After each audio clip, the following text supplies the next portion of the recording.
All right, well, let's dial it back, man. Let's talk about kind of how this started. I read you had a great piece. I want to say it was in Deadline, where you mentioned that this film you made this film for the two women in your story, your mother and your wife. And I'm curious, were they sort of the impetus in the beginning from day one? Did you find that along the way? Tell me a little bit about that. Yeah, for me it was more at the end. I had written the script. I had done it very stream of consciousnessly, and when it was all done, I realized a little bit more on a psychoanalysis level what I had been chasing and doing. It wasn't like I sat down to write it for my mom or my wife, but at the end I said, okay, I see what I'm kind of thematically chasing. My mom.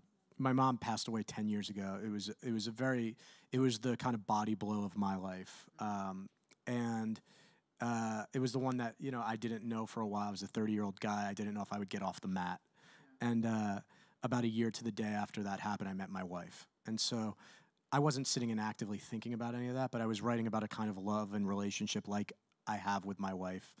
And I was trying to write about some kind of losses and tragedy that are like what I experienced with my mom, and trying to find the message that comes with finding the positivity, finding the love and the romance between these really hard spells in our life. So I wasn't aware I was doing any of that. I was just sitting at a computer and writing some stuff.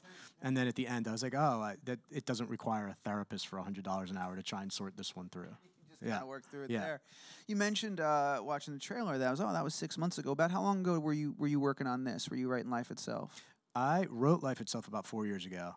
I was making it between the first and second seasons of This Is Us. That's what I was going to ask, because where does that line up with This Is Us? Because it's definitely, I'm curious how either one of those projects might have influenced the other as you were working on them.